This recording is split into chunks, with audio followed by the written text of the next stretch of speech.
इस कार्यक्रम के पुण्यार्चक हैं श्री दिगंबर जैन पार्श्वनाथ अतिशय तीर्थ क्षेत्र कमेटी, बिजौलिया, जिला भीलवाड़ा, राजस्थान।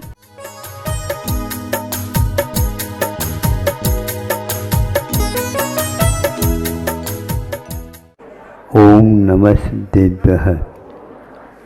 अहिंसा परमो धर्म की आचार्य गुरुवर श्री कुंद कुंद भगवान की, आचार्य गुरुवर श्री ज्ञान सागर मुनि महाराज की,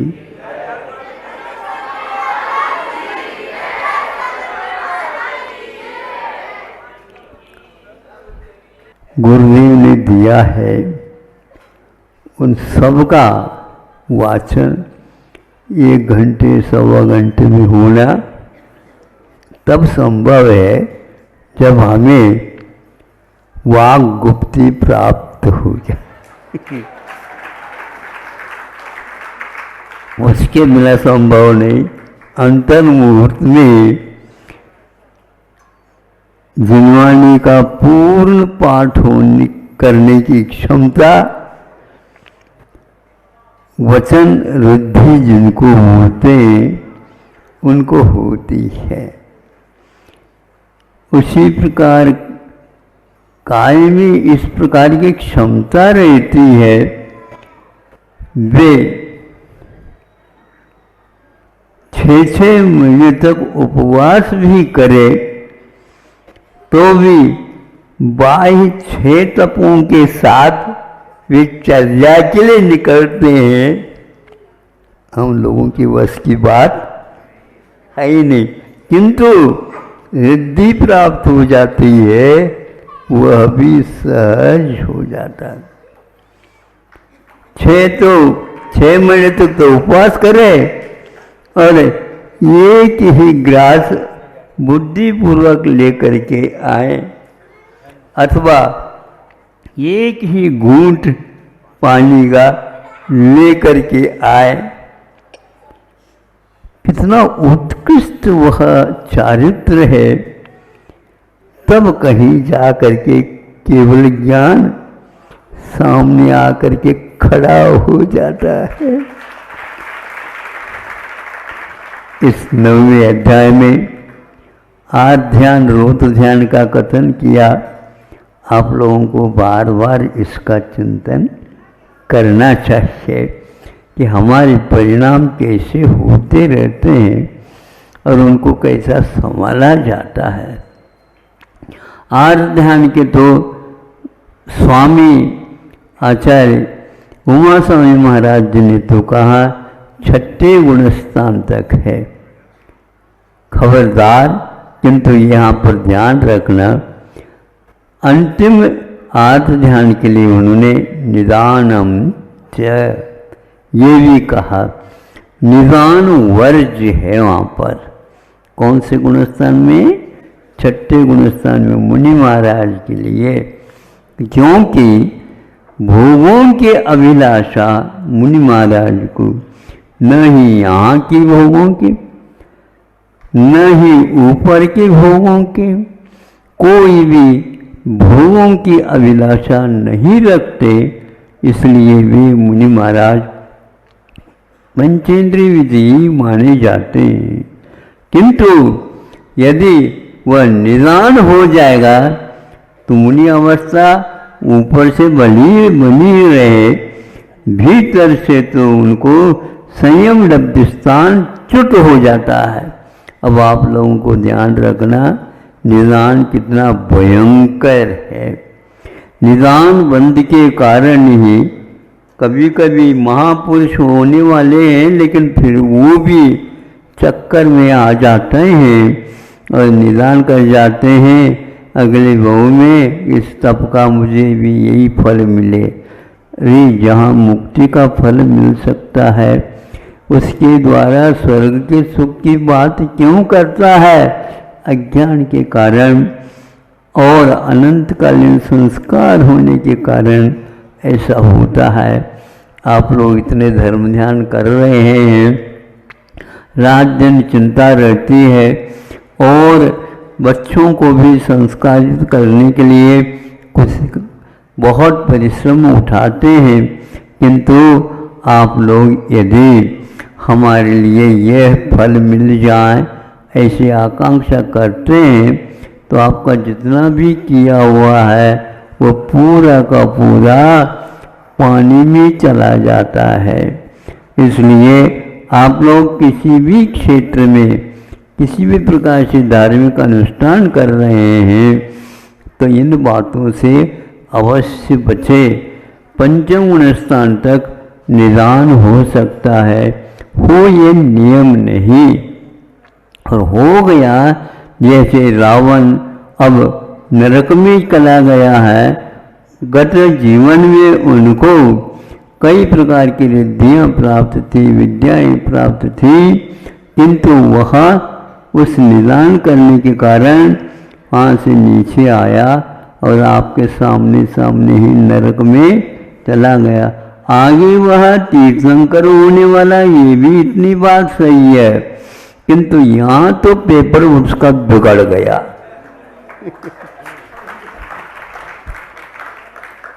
इस साल में तो उसका पेपर बिगड़ ही गया। महाराज आशीर्वाद दे दो ताकि जांच करने वालों की मन में बुद्धि में आ जाए और मुझे नंबर ज़्यादा दे। अभी भी तुम अपनी बुद्धि छोड़ नहीं रहे हो। इस प्रकार परिश्रम करो जिसके द्वारा हमारा बहुत उच्च अंक के साथ वह पेपर निकल जाए। लेकिन इस भाव में चूक गए। अब चूकना नहीं, भले ही 33 नंबर ले आओ लेकिन निदान से सप्लीमेंट्री तो नहीं है। हम तो सप्लीमेंट्री देते ही नहीं किसको, पूर्ण नंबर ले लो। हाँ बिल्कुल। तो इस प्रकार निदान को यदि मुनि महाराज देख लेते हैं निश्चित रूप से उनका भी पेपर बिगड़ जाएगा। वह वैसे ही बिना मांगे मिलने वाला था और वह अज्ञान के कारण वह रहा नहीं गया। इसलिए आप लोग इससे बचते रहना। रोगों होने के उपरांत उपचार करने की अपेक्षा से रोग आने से पूर्व में ही दक्षता रखना ये बहुत बड़ा कार्य है और बहुत अच्छा कार्य माना जाता है। उसका लक्ष्य क्या है, उसके उद्देश्य क्या है, अभिप्राय क्या है, मैं कोई नहीं जानता। केवल ताली बजाने के लिए करवा देते हैं तो क्या वो तालियां तो मिलेगी लेकिन तालियों की ओर नजर न रखें, ये हमारा कहना। भले ही टूटी फूटी छोटी भी कविता क्यों न हो लेकिन वह जानदार तो तभी है, नहीं है तो केवल तो दिखावट हो जाएगा। ऐसा परिश्रम बहुत होता है। कविता ऐसे नहीं लिखी जाती है लेकिन कविता के बाद वह तालियां बहुत जल्दी याद आती है। तो फिर अपने आप ही ताली बजाया करो, उसमें क्या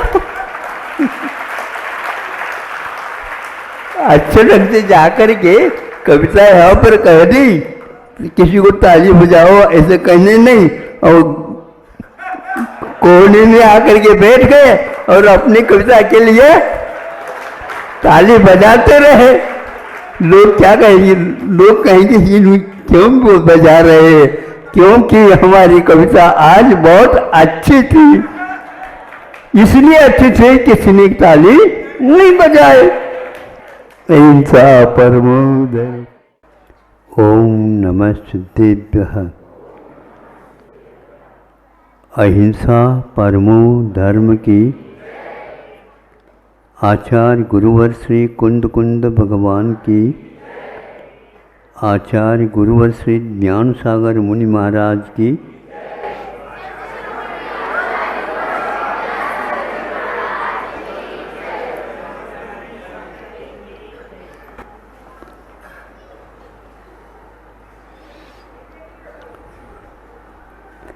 चर्चा के दौरान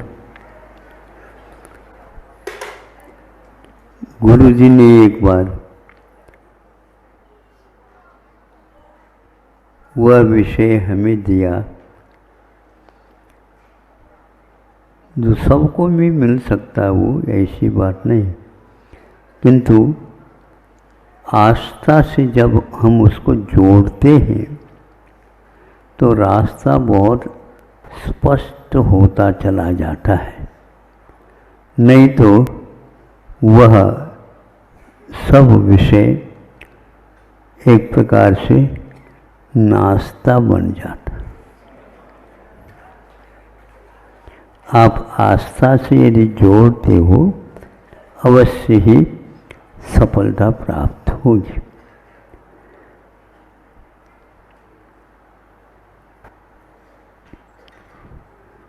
क्योंकि बनारस की बात है, सब विद्यार्थी छात्र अध्ययन करते थे और रात में वैसे ही एकांत हो जाता है, सब लोग शयन कर जाते हैं,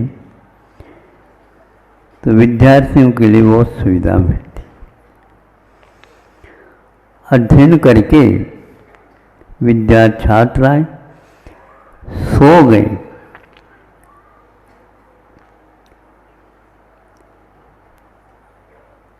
नींद लगते ही एक छात्र उठा और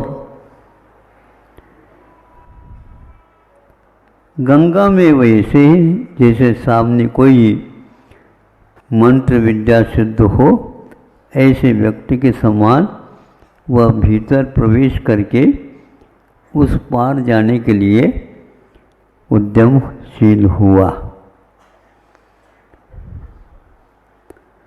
और वह पुनः वहाँ पर जा करके लौट करके आया और शयन कक्ष में वह पुनः सो गया। वैसे तैरना नहीं जानता था और गंगा से इस ओर से उस ओर तक पहुंचना ये कैसा। तो वह पूरे उसके वस्त्र गीले हो गए। सुबह उठ करके वह देखता है, विस्मित होता है कि मेरे पूरे के पूरे वस्त्र गीले क्यों। यह क्रम 2-3 दिन चला।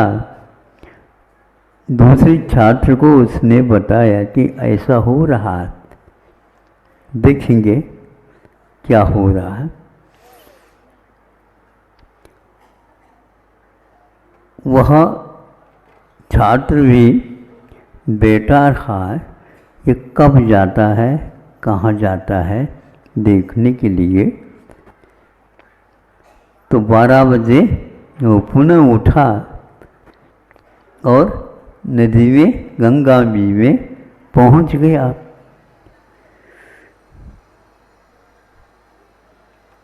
दूसरी छात्र जो किनारे पर बैठा था वो कहता है कि ये तो अब डूब जाएगा, क्योंकि तैरना तो जानता नहीं, अभी कैसे जा रहा है ये।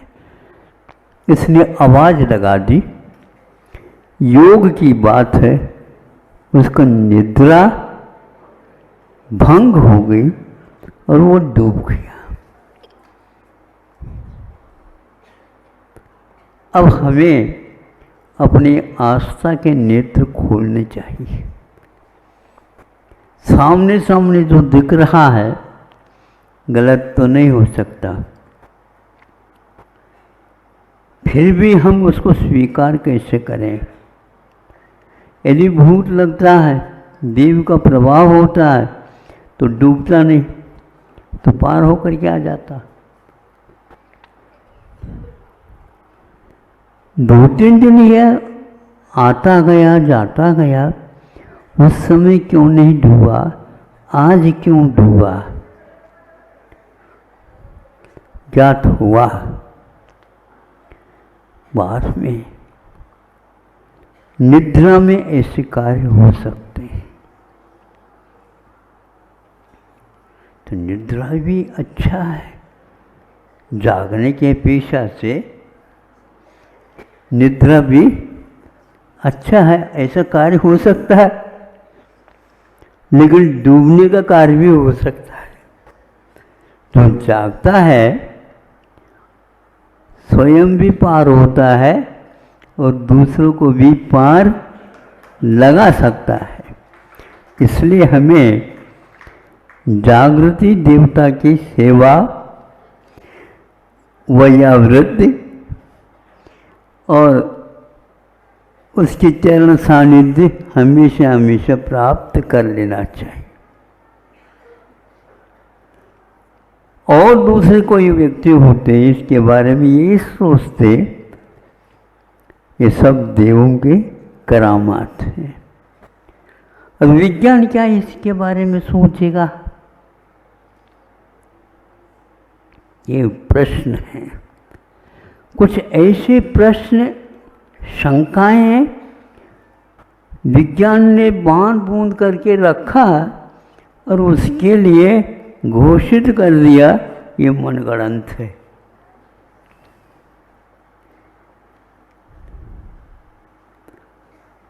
ऐसी चीजों को मन से ही गढ़ाया जा सकता है। मनगढ़ंत का अर्थ रूढ़ी नहीं, मनगढ़ंत का अर्थ वस्तु स्थिति से दूर हो, ऐसा नहीं। इतना ही मैं बार बार पूछता रहता हूँ, यदि ये दर्शन का विषय है, ये पौराणिक है या और गुरुओं के द्वारा बताया हुआ है, इसके पीछे कोई शोध प्रबंध आदि आदि नहीं हुआ, मंथन और आलोड़न आदि कुछ नहीं हुआ, इतना तो हम अवश्य सुन लेंगे, समझ लेंगे। किंतु यह अप्रामाणिक है ये कहना एक प्रकार से साहस का काम होगा। अथवा यूँ कहना चाहिए विज्ञान की कसौटी भी तो होना चाहिए। विज्ञान को कसो या दूसरी वस्तु को कसो, कसौटी तो चाहिए। लेकिन ये ध्यान रखें, कसौटी की भी प्रमाणिकता अपने आप में हुआ करती है। जब तक बैंकों में सोना रख कर के पैसा लिया जाता था, निकाला जाता था, जिसको आप कुछ भी कह दो, लोन आदि आदि, हाँ, तो यह सोना रखा जाता था। और यह सोना है क्या नहीं, बैंक वाले ये नहीं जान सकते। उसके लिए सुनार की कई आवश्यकता है।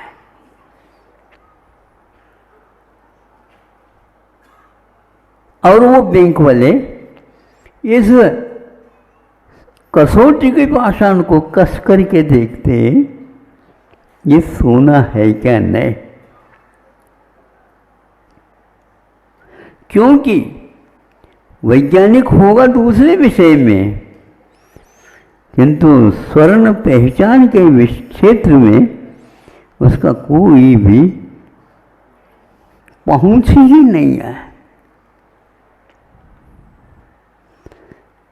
और जब कसौटी की लकीर को देखते हैं, सोनार वहीं पर बैठा है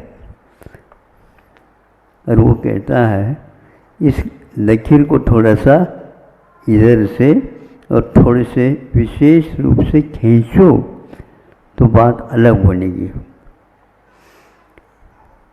जब खींचा तो वह अलग और गुणवत्ता को लेकर के शुद्ध हुआ। सामने वाला बैठा है वैज्ञानिक, ये आपने कैसे करा? अभी कुछ नहीं। हम प्राय करके जागृत अवस्था में कम काम करते हैं और सोते सोते बहुत काम कर जाते हैं। देखा देखी जिसको बोलते, देखा मैंने देख लिया। अब देखी का अर्थ क्या होता है बोलो? ये उसके साथ देखा का समर्थन करने वाला देखी है। बेस नहीं है तो बेसमेंट बनाना पड़ेंगे ना, क्या बात हो गई? कोई धरती पर बेसमेंट बनाता है, कोई ऊपर उठ करके बनाता है। अब कौन सा चाहते हो बताओ? यहां पर भी बेसमेंट है, यहां पर भी बेसमेंट है। कि जल के ऊपर भी हम रह सकते हैं और जल में भी रह सकते हैं। अब एक और है, हम जल के ऊपर से भी वायुमंडल में भी रह सकते हैं। जैसे विमान की ओर आपकी दृष्टि चली जाए, अपने आप ही ठीक हो जाए। विमान को बनाने से पूर्व में पक्षी का अध्ययन कर लिया गया। ध्यान रखो, ये क्या है? उसके पंख, उसके शरीर की संरचना आदि आदि वैज्ञानिक आविष्कार के आधार स्थल थे। ठीक उसी प्रकार बनाया उन्होंने। तो वह जिस प्रकार रह सकता है उसी प्रकार आप वायुमंडल में भी बिना आधार रह सकते हैं। हाँ, तब रह सकते हैं जब आप दुनिया में होते हुए भी दुनिया से कोई मतलब नहीं रखते हैं। जब तीव्र गति से चलाते हैं वाहन को, तो उस समय एक बार हमने उसी ड्राइवर चालक के पास बैठा था। ये क्या करता देखो, तो उनकी आँखों की पलकों की ओर मैंने देखा, उसकी पलकें हमारे जैसे जल्दी जल्दी झपकती नहीं थी। ये क्यों? क्योंकि यदि इसकी गति झपकने की जल्दी नहीं करते हैं तो संभव है उसी बीच में एक्सीडेंट भी घटित हो सकता है। उस समय उसके श्वासोच्छ्वास की प्रक्रिया भी बदल जाती है। आप जैसे धीरे धीरे श्वास लेगो तो गड़बड़ हो जाएगा। श्वास भी, आंखों के पलके भी, और चित्त की गति कहाँ है बताओ? चित्त की गति कहाँ है? सोच रहा है। जैसे कोई व्यक्ति अच्छे आधुनिक हाँ ठीक, और नीचे एक पत्थर आ गया, ठोकर खा गिर गए। अब हम पूछना चाहते हैं कि नींद लग गई थी? क्योंकि चित्त या तो मोबाइल सुनेगा या तो सड़क को देखेगा। ये पक्का है। जैसे जैसे गहराई में उतरेगा वह पार कर जाएगा गेय को, तो जानने योग्य है उसको भी। ये पक्का, बिल्कुल पक्का। ऐसा क्यों होता है? ऐसा इसका एक प्रकार से स्वभाव है, प्रकृति है। आपकी दृष्टि में इतनी तेज गति आ सकती है तो उस समय ये घटित हो सकता है। हर एक व्यक्ति की वश की बात नहीं है। जब ऊपर उठेंगे उस समय में भी हमारा, जैसे घोड़े के ऊपर सवार होने वाला व्यक्ति घोड़े के ऊपर बैठता नहीं, घोड़े के ऊपर उसके जो ऐलान हैं उसके ऊपर हाथ रख कर के ऊपर उठता है और हवा में वह भागता रहता है घोड़ा, और वह किसी प्रकार से अपने गुरुत्वाकर्षण को छोड़ता नहीं, नीचे आ नहीं सकता। और आप बैठ गए, ऐसे ही हाथी के ऊपर थोड़े बैठना है, ये तो घोड़े के ऊपर सवार होना है। तो उस समय उसकी गति के अनुसार, घोड़े की गति के अनुसार सवार हुआ जो व्यक्ति है उसकी भी स्थिति आ जाती है, अन्यथा यह कार्य हो नहीं सकता। ये एक दिन की बात नहीं, किंतु कई दिन व्यतीत हो सकते हैं। आपकी एकाग्रता सब कुछ काम करती है। एक आप हैं, लेकिन आपका चित्त एक नहीं है। बच्चों को कहा जाता है, बच्चों यदि सीखना है तो इधर उधर की बातें बंद कर दो। तो बंद करता है तो यह हासिल होता है उसको, और यह आसानी से भी हो सकता है। लेकिन नियम यही है कि आप उसमें समर्पित होकर के कितना एकाग्र हो जाते हैं वह आधारित। तो आज वह सोने का ज्ञान जब वहीं पर बैठा था, सुनार हुआ कहता है हमारे हाथ में दे दो, और जो लकीर के माध्यम से उसने सोना है, लेकिन कितना है अनुपात से उसको भी बता सकता है।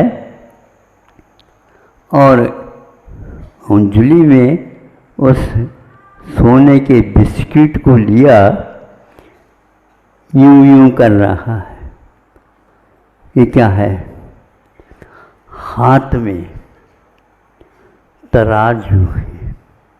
तराजू को तो हम सुनते थे 2 पाल्टी चाहिए, लोकतंत्र को चुनने के लिए कम से कम भी 2 पार्टी चाहिए। तो तराजू में एक ही पार्टी कैसे तोला जा सकता है? ये देखो सुनार के हाथ में एक ही पार्टी है, और वह यूं यूं कर दिया, इसमें 5 तोला सोना है। ऐसे ही बोलता होगा। कैसे बोलता है? हिंदी भाषा में बोलूं या कर्नाटक भाषा में बोलूं?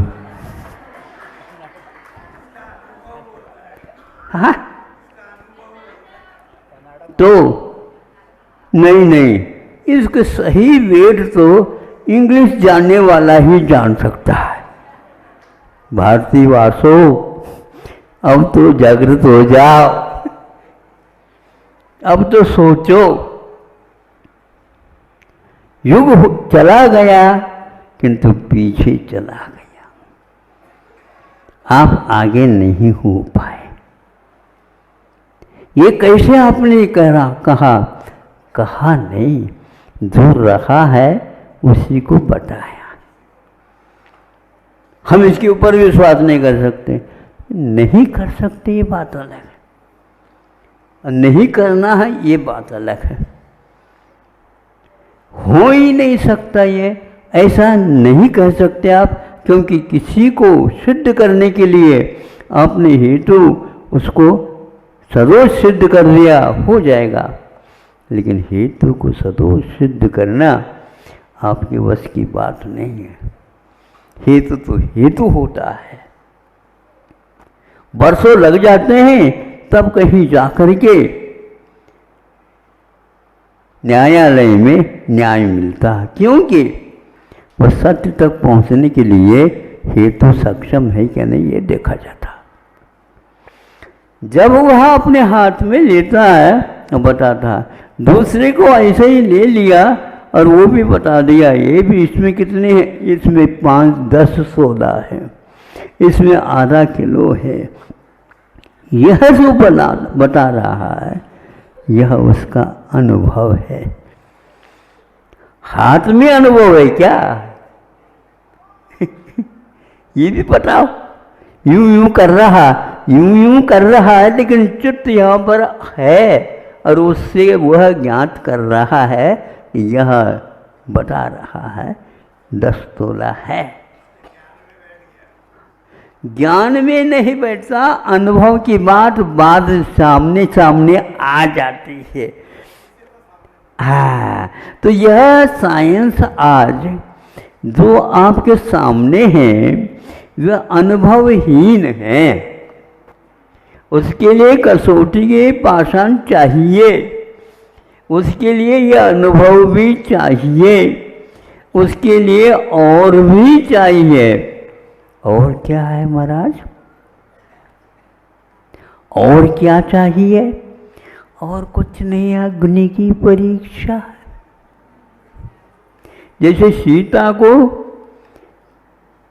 शीलवती घोषित करने के लिए वह पर्याप्त हो गया। अग्नि की परीक्षा क्या करती है? अग्नि बता नहीं रही है, अग्नि तो जो सामने आएगा उसको जला देगी। तो वह बिस्किट को भी, सोने की बिस्कुट उसने जला दिया। जलाने के उपरांत पानी पानी हो गया। उस पानी के माध्यम से समझ लिया कि इसमें इतना सोना है और इतना बट्टा है। ये बट्टा सहित जो आप खरीद रहे हैं धोखा खा रहे हैं। अब तो सुन लिया, चीन ने ऐसा कैसा जो सही सोने की बिस्किट है उससे भी आगे की बिस्किट तैयार कर दिया। आप डुप्लीकेट कह रहे हो, वो डुप्लीकेट है ही नहीं। हाँ, छिट करो, कहने मात्र से नहीं, ये सब गलत है। उसके उस अनुभव को, उसके उस चीज को आप कौन से हेतु से गलत सिद्ध कर रहे हो? उसके लिए आपको और कुछ, क्या बोलते हैं इसको, पापड़ बेलना पड़ेगा।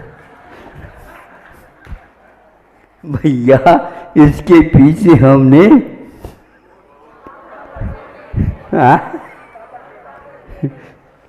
आपकी बात सुन लेता हूँ, उसी को संग्रह कर लेता हूँ और अपना प्रवचन बना लेता हूँ।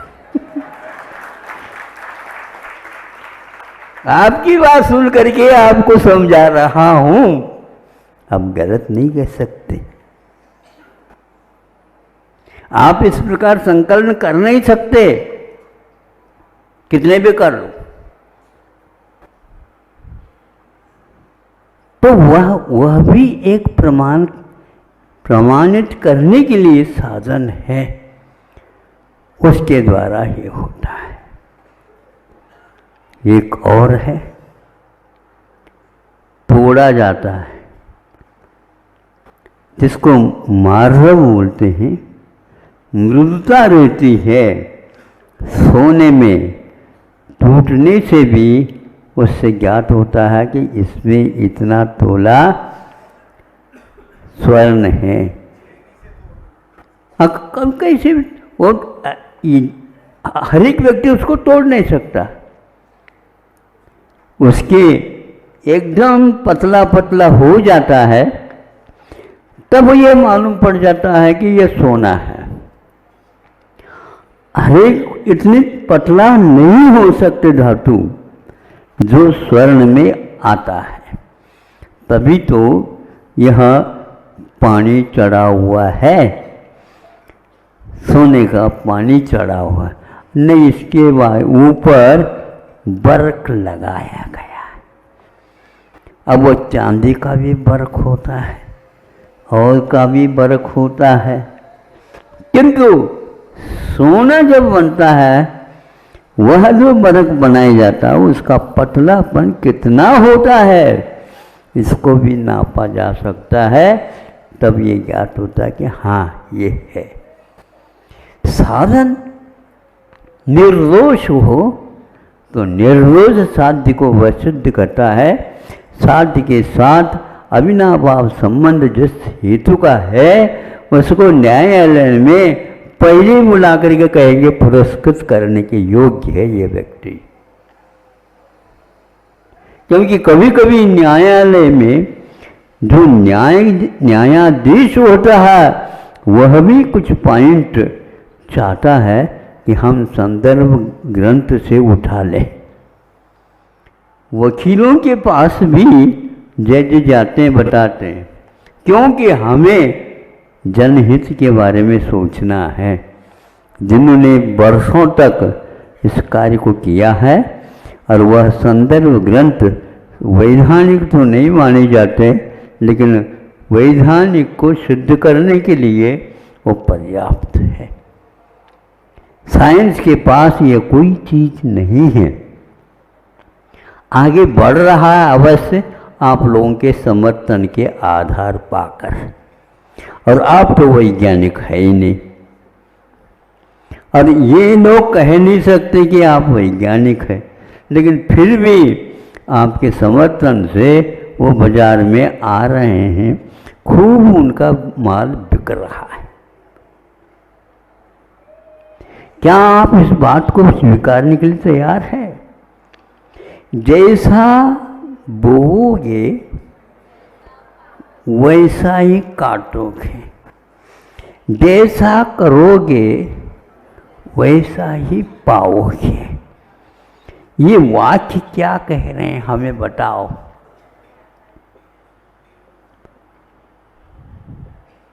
ये दार्शनिक वाक्य है क्या साइंटिफिक वाक्य है? दार्शनिक है।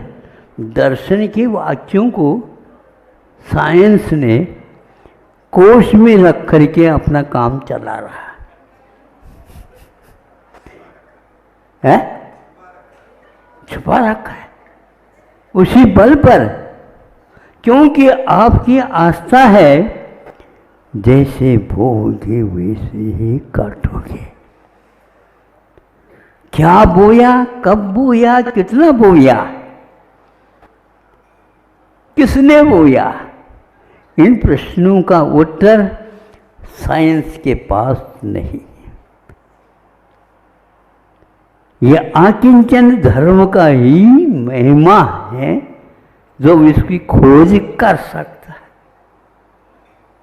आस्था रखिए, इस बीज में अंकुर निहित है। ये बीज बोया गया, तो आप जो संवेदन कर रहे हैं ऐसे कौन से बीज है जिसको कब बोया था आपने पता नहीं। रो रहे हमने तो नहीं बोया है। ध्यान रखो, आपने बोया तो इसलिए आपको ही फल मिलेगा। ये विज्ञान ने भी स्वीकार कर। इसको थोड़ा सा एक सूत्र को वो तलस्पर्शी ज्ञान से जान लेते तो ये सारी जनता आपके ऊपर विश्वास कर लेती। लेकिन आज वह साइंस केवल काय का बना, व्यवसाय का एकमात्र बीज बन चुका है।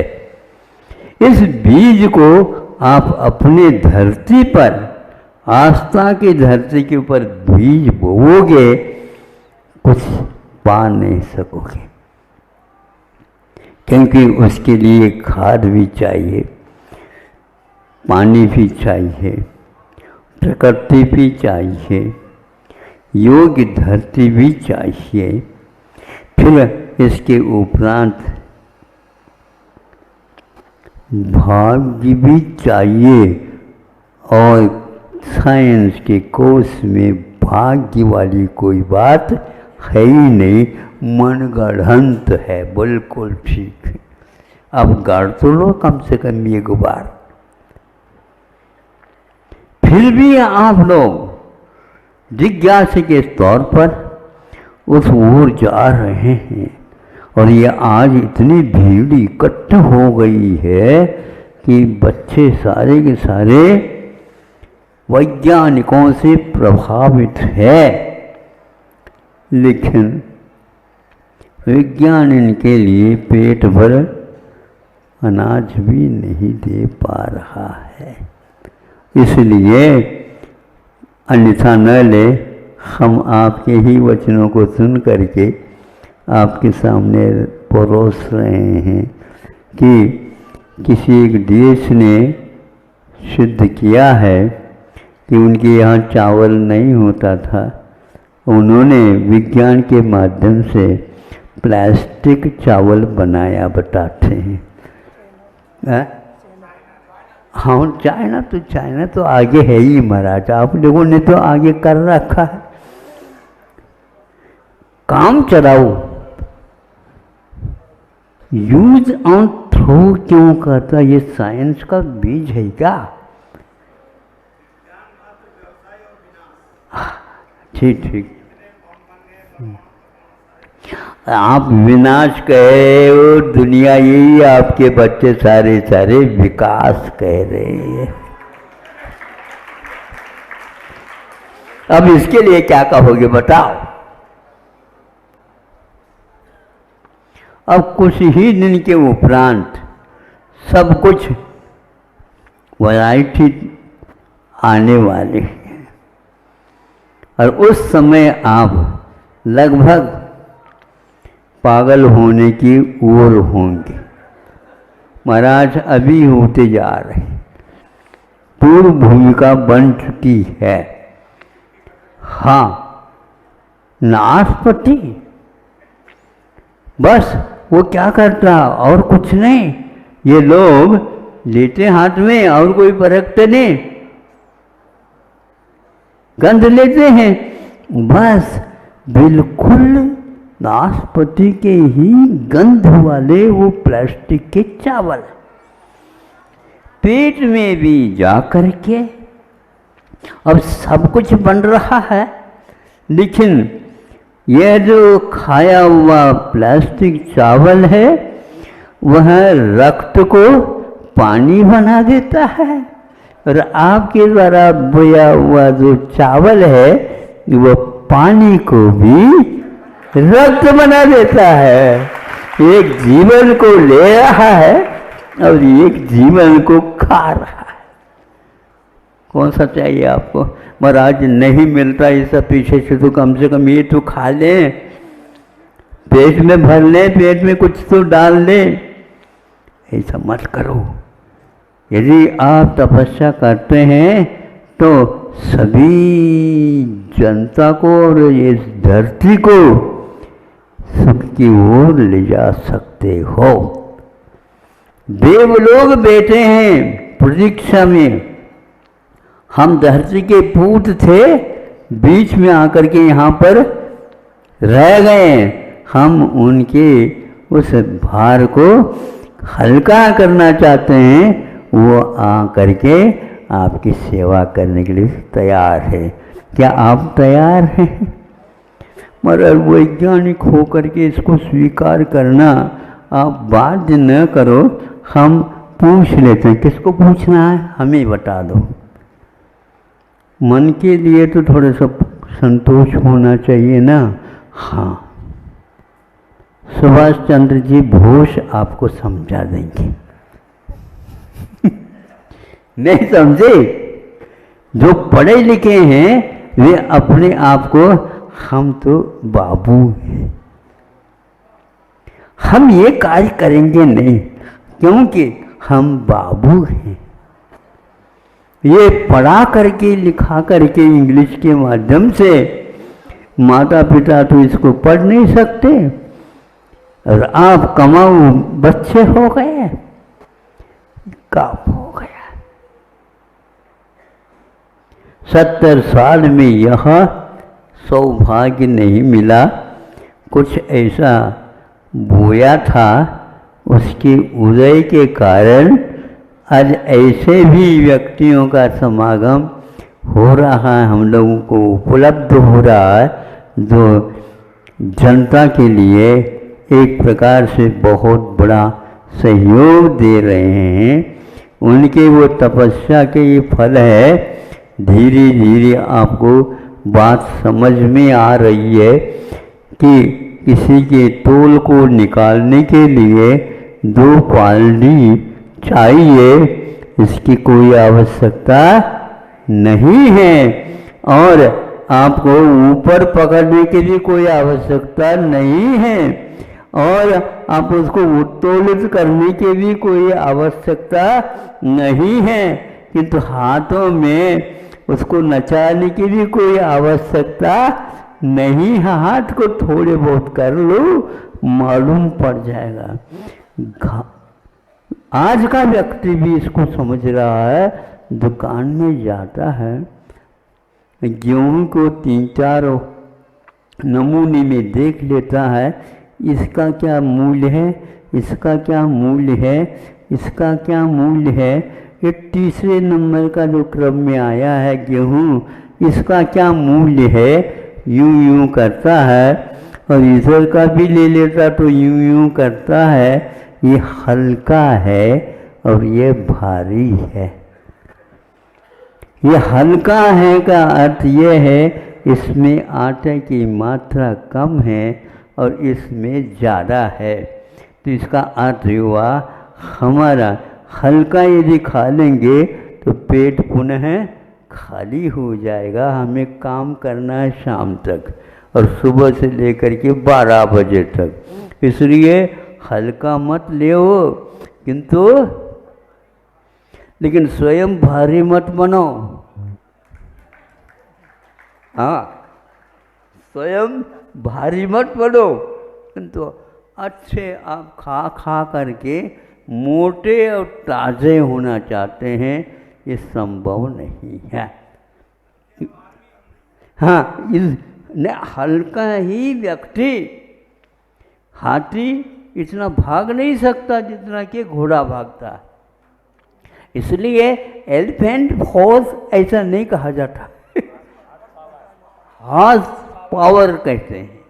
इसलिए आप लोगों को पावर चाहिए तो घोड़े के पास जाओ और उसका आप अध्ययन करो। इसलिए हाँ, चने की दाल वह सीधा चबा लेता है, ये प्रिय है उसका। आप ही खा लो, कुछ भी वो नहीं करता। उसी के ऊपर उसकी गति हुआ करती है और उसके माध्यम से उसको शक्ति ऊर्जा मिलती है। ध्यान रखो। आप सुन रहे हैं? सुनो। आप सो जाते हैं ना? नहीं सो जाते? अरे कैसे नहीं सो जाते?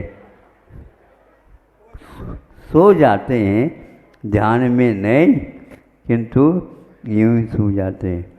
घोड़े के पास जाओ, घोड़े के पास जाओ, 20-20, 50-50 किलोमीटर तक वह भाग करके भी आया है। और सवार जो हुआ था वह भाग करके नहीं आया था, भगा करके आया था। और वह सो जाता है, किंतु रात भर घोड़ा सोता नहीं, बिना सोए भी नींद ली जा सकती है। पहले रात में भी बुलाते थे पढ़ाई के लिए शिक्षक वर्ग, और वह कुर्सी के ऊपर बैठ करके और हम लोगों को देखा करते थे। लेकिन हमारी नज़र में वो बैठे हैं, बैठ करके आराम ले रहे हैं। नहीं समझे? ऐसे कह करके तो देख लो, फिर काम ठीक हो जाएगा। ऐसे ही यह घोड़े का जीवन व्यतीत होता है। वो कभी भी पीठ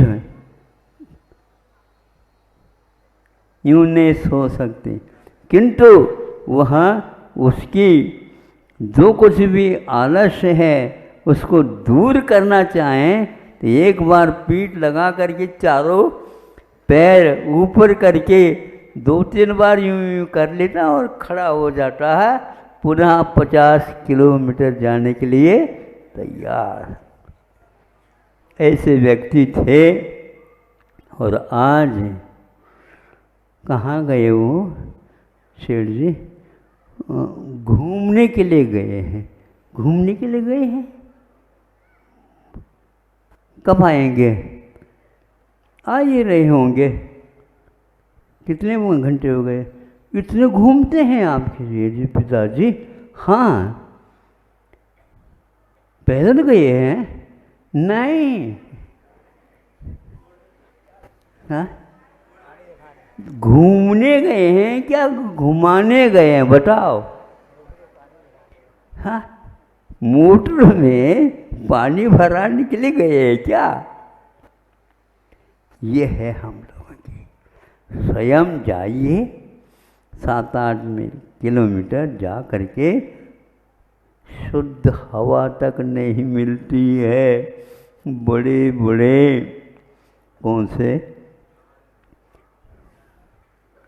कौन से सिटी बना रहे हैं? Smart city. ये स्मार्ट का अर्थ बुद्धि के लिए भी होता था, अब सिटी में आ गई। इसलिए स्मार्ट सिटी की अपेक्षा स्मार्ट विलेज कहो तो बहुत अच्छा होगा। हाँ, कोई पैसा खर्च नहीं करना पड़ेगा। लेकिन अब क्या करें, आप लोगों को ऐसे ही सिटी चाहिए जहाँ पर सिटी बजती रहे और कुछ काम नहीं करना। आकिंचन वाला जो है वही इस सारे जो 1 घंटे का प्रवचन जो आप लोगों ने सुना वह अनुभूत कर सकता है। बाह्याभ्यंतरोपद्योः, बाह्य और आभ्यंतर परिग्रह तो पहले ही छोड़ रखा है, परिग्रह को याद ही नहीं करना चाहिए, किंतु उपकरणों को रख रखा है। जैसे पुस्तिका है, पिच्छिका है, कमंडलू है, आदि आदि, यह भी उपकरण होते हैं। इनको उपयोग करने के लिए कहा है, किंतु इनका भी त्याग करना चाहिए ताकि हम निरालंबन साधना भी सीख सके। निरालंबन का अर्थ यह है कोई आलंबन दूसरे वस्तु का नहीं लिया जाता। हमें यह सिखाया जाता था, आकिंचन धर्म के लिए बहुत उपयुक्त है ये, कि हम जब परीक्षा देने के लिए चले जाते उस समय स्लेट और बर्ता छूट जाते थे, नहीं समझे, किंतु उस समय कागज़ के पेपर बना करके ले जाते और उसमें पहले शुरुआत में तो 1 वर्ष भर जो लाइन वाले कागज़ का उपयोग करते थे, किंतु जब वहाँ पर परीक्षा देना है वहाँ पर उन लाइनों का अभाव होता था, कोरा कागज़ मिलता था, उसमें मस्तिष्क में, चित्र में वह लाइन आई है क्या नहीं, परीक्षा हो जाती थी। आप उस लाइन को भी मिटा दो और लिखना प्रारंभ कर दो, हाथ में वह एक साथ लाइन आ जाए, सरल रेखा जिसको बोलते हैं। सरल रेखा अभ्यास के द्वारा आती है, तो जिनके पास नेत्र नहीं भी हो वह सरल रेखा खींच सकता है। आधार पर उसके अतीत में अभ्यास ही उसका आधार होता है। तो बाह्याभ्यंतर उपद्योह, हमारे साधक गुरु लोग हम लोगों के लिए ये कह रहे हैं, भले ही आप वह लाइनदार कागज़ के ऊपर लिखो, लेकिन एक बार मन में ठान लो इसको भी छोड़ना है, तो परीक्षा के समय पर वो छूट सकता है। जितनी बार आप उसको चर्वण करेंगे उतनी बार ही उसमें से जो पोटेंशिया, क्षमताएं और जो सुषुप्त शक्तियाँ बाहर की ओर आ सकती हैं। इसलिए आप कम खाते हुए और चर्वण ज़्यादा करते हैं तो शुगर की यानी शक्कर की कोई आवश्यकता नहीं। फिर क्या खाएं महाराज? गुड़ ले सकते हो, क्योंकि शुगर को वैसे ही वैज्ञानिकों ने घोषित कर दिया यह जहर है, किंतु है काला नहीं, सफ़ेद है। सफ़ेद जहर आज के वैज्ञानिकों ने सिद्ध किया और कहा, और फिर भी आप लोग इंसुलेंस क्या बोलते हैं? हाँ, अपनी एक हाथ से लगा लेते हैं, पेट में लगा लेते हैं और उसको ले लेते हैं। इसकी कोई आवश्यकता नहीं।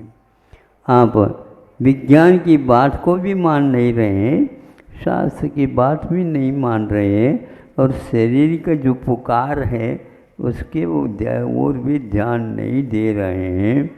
ऐसे 4-5 और वस्तुएं हैं जो विज्ञान ने इसको सिद्ध कर दिया है कि जो पॉलिश किया हुआ है नमक है वो भी आपके लिए जहर का काम कर रहा है, शक्कर तो काम कर ही रहा है।